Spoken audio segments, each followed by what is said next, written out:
Ona furqaatu akkam bultana wajirtani fayyaa qabdu. Bulle bibi. Yeroo kana noo. Shurrubbeen warra re'eetu ibsuu miti kabaja kennaniif jechuudha. Shurrubbee achi keessatti kabaja kennaniif. Shurrubbee Ahmad nullee si jaalanna. Ani ammoo nama wajji nyaanne, nama wajji dhuyne, nama wajji waan meeqas dabarseedha. Dhugaan sitti himaa jechuudha. Lasaanota irraa as kaasi. Lasaanota irraa kaasi. Achiin kinnoo. Basaasoo kanaan deebisi, gaara kanaan deebisi. Shurrubbee nama wajji nyaanne, nama wajji dhugne. Anis kabaja sii qabu ijoollee teessan qofaa miti. Nama re'eetii ibsuu miti si hoosiin jedhanii. Homaa rakkoon qabu. Saayibban kiyyas warri wajji nyaataa dhuydu ni jirta ni beeyta jechuudha gaara kana keessa. Shurrubbee wallootiif hin dhaamsa qaba. Nama re'eetiisu miti dhugaadha. Si beekaa na beeyta. Namoota akkasiisanii miti. Atammoo keessaa hafi. Keessaa hafi. Maaliif ennaan keessaa hafi. Gaara keessa jirta. Tasa yoo akka tasaa ijoolleen keessanuu akkuma jedhan kana jabaatanii na qabanii na ajjeesan taate rakkoo warra hangeettan as keessa sagalee kee dhageessisaa jira. As keessatti ammoo si himsiisaa jira. Dhiisi. Dhiisi habiibi. Shurrubbeen haasaa siree haasaa qabatamaadha. Haasaa qulqulluu haasaa beeka maashaallah. Shurrubbee. Lolaa sitti cabsuu beeka. Shurrubbee jechuun agartee isa gaara kee taa'u. Isa gaara dhageeffadha. Yoo hafarsaan kijibaa jiraate, yoo hafarsaan dhugaa dubbataan jirre kun sagalee isaa dhageeffadha. Hunda beeka ra'ee. Agartee? Hafarsaa ajjeesu jechuudha. Shurrubbee jechuun kan laalee barruutti. Akkana jettee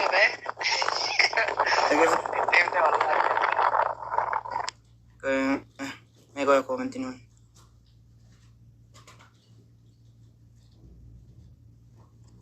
Okay, sagalee keessanii bara ani maal balleesse Ahmad? Sagalee keessanii bara sagalee kiyyaa miti. TikTokiin akkam taate bakkaan jirus maal jirus himes ijoollee makeen akka isaan himaa jiranitti an dubbachaan jiru koppiliinkii godha. Okay, irra sagalee itti isinii bana. Bari. Ifamarree dhagaartee garuu kana jechuun shurrubbee jechuun. Waa'ee shurrubbee haasa. Aboo baabaa kiyya. Koo shurrubbee jawalloo jaafoon. Abboo radiisa. Duuba dirooniin hin barattu uummata keessa. Dirooniin hin barattuudha Muhammad Afe. Boqonni maqaasi. Assalamu alaikum warahmatullahi wabarakatuh. Bulayya wariga. Kunoo amma dhageeffadha.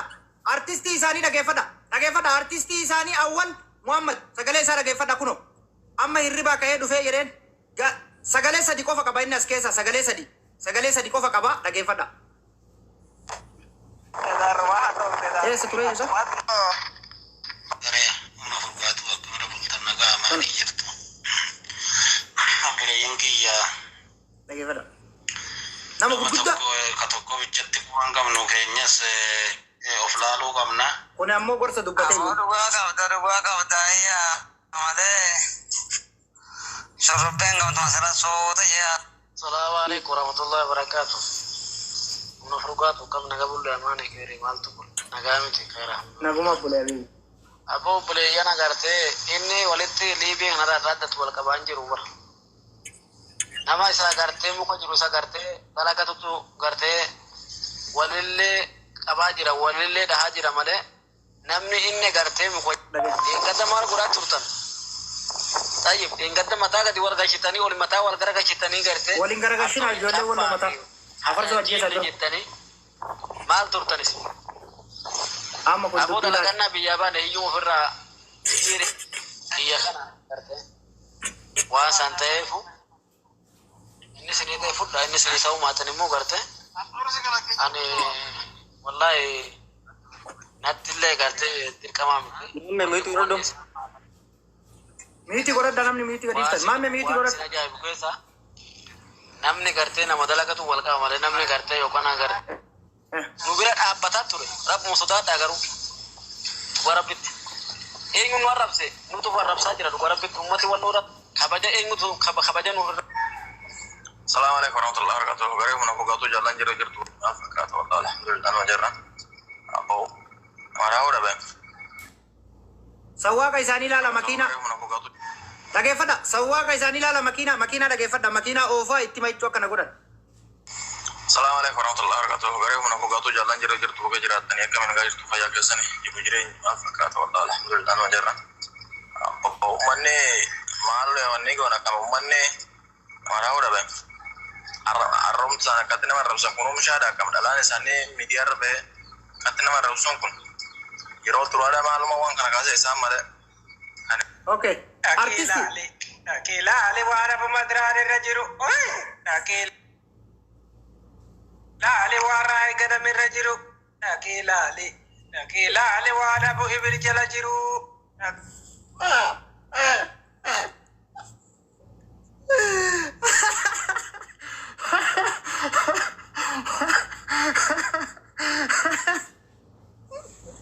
Tanam keessa baasa qabsoo hin taatu. Dhaqiilaale waan abu madraan bira jiru jettee itti sirbiti. Tuni afarsaa qabuufis hin taatu. Of keessaa dhabaasa.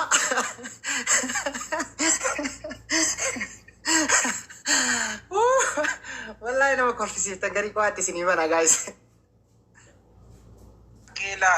Dhaqiilaale waan tiktok irra jiru gowwaan dubbii malee waan biraan hin jiru. Dhaqiilaale. Artisti mana asii Dhaqiilaale waan kadhaa mana arabaa keessatti daaddaa maanitti jiru. Dhaqiilaale.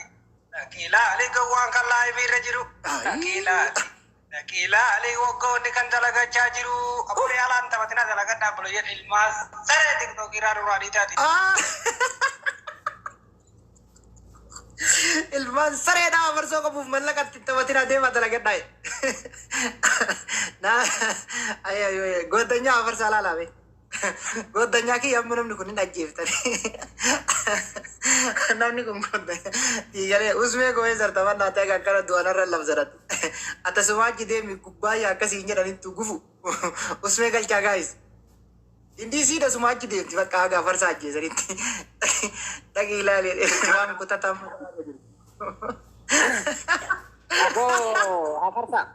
Afarsa. Yeroon qaldiidha ila rakkinni ati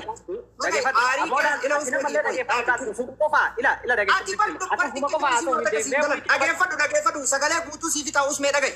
Banna waliin usmee dhiisi. Sagalee kana ol maal gootaa itti banaa oltami sa'a tokko ol dhaggeeffataa jira. Dhiisi sagalee dhiisii siin jedhe sagalee zim jedhiituma waan si sagalee hama jira sagalee hama sagalee haasa'e guddaatu jira. Rakkoon qabu ila qoy namni yaada haa kennu. Aboo lafti bal'aa bar ganama qoy ganama lafti bal'aa usmee xiqqishuma xiqqoo na eegi yaa usmee. Aboo jara naki kota. Dhugaa dubbanna hootaati dhugaa dubbannu. Sobaa sonnaa hootaati lakkee of dhaannaa hootaati. Anu warra guyyutti nama dhibban ajjeesa oolu of shaannaa taate dhugaa rabbichi. Guyyutti nama dhibba tokko ajjeesatan oolu. Maaliifini namaan itti aare nama guyyutti garti nama dhibban ajjeesa oolu. Yaada kiyya kun. Aboo jara naki kota. Walilleen kijibnu yaa ilmaan biyyaa yaa ilmaan walloodha. Dhaamsa kee kun dhaamsa atattamaati.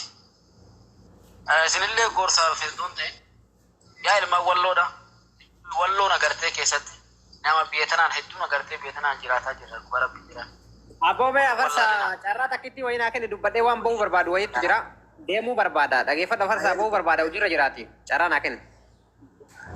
Ila dhageeffadha. Amma carraa isinii kenna sagalee goota banna ayyee.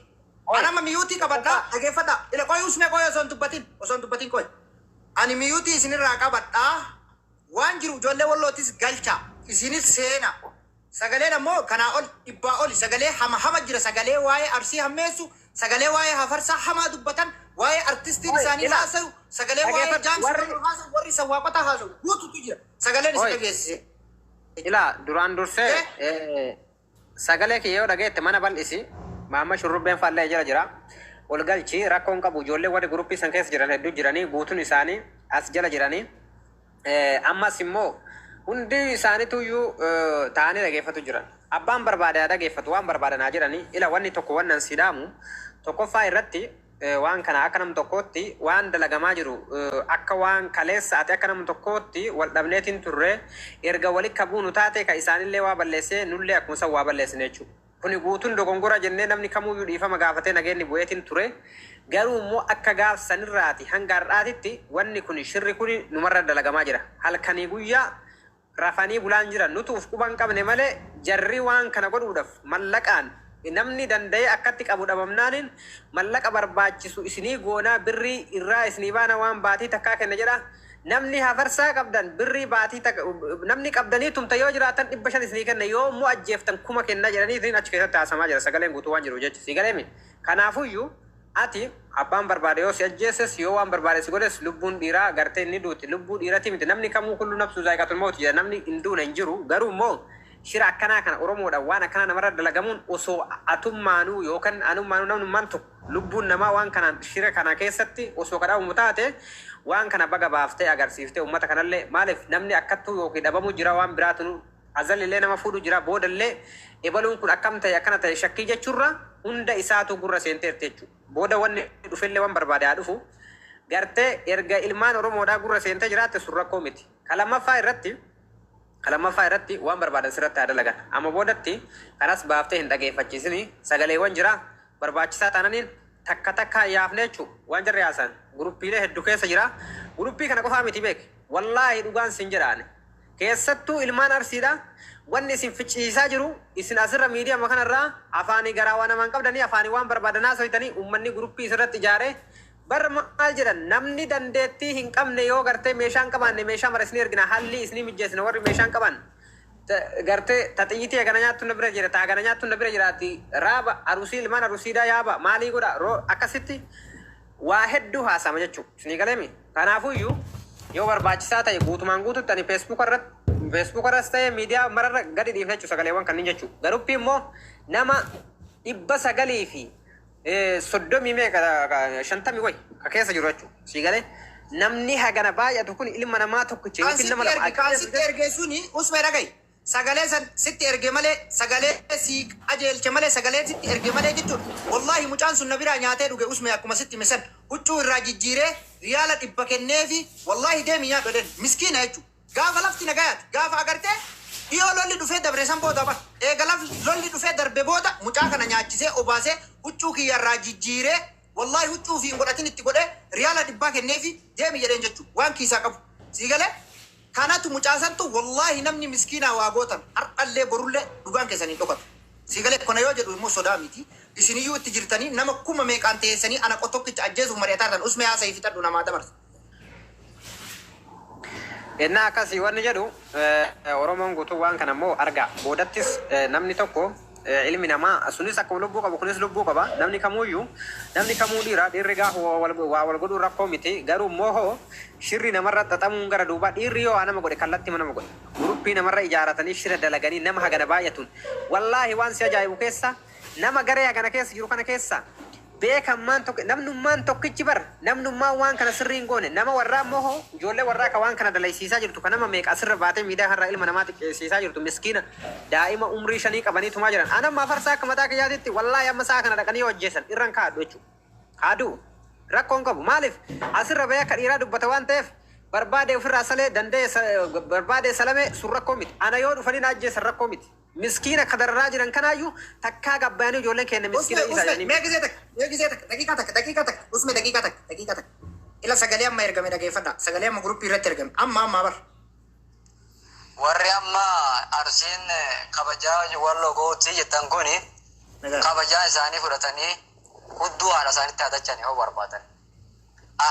Arsiin gadi nu gubdee jirti arsii wajjin gubannee jirra uummanni arsiidha jechuun arsii jechuun uummata najisa. Hafarsoo nu qabamuu qaba. Hafarsoo keessaa warri kamis jirtan aboo rabbi sodaadha hafarsoo nu qabaati hafarsoo waan irratti hojjennu nutu beeka. Arsiin gamtaa hafarsoo qabame hoo jibbite silatti maa ishiin oromummaan qabdu uummatatti ishiin tuni oromummaa ishii biratti ajjeebdu araara ishiitti isinaa jiru. Sagalee amma ergamaaru nu gubdee jechuun sagalee asirraa dhageeffatee achitti dabarsaa jechuudha. As jalaa dhageeffatee achitti dabarsa. Asii dhageeffatee achitti. Farsa waa dubbannee wanna jennaa. Geeffattee osoo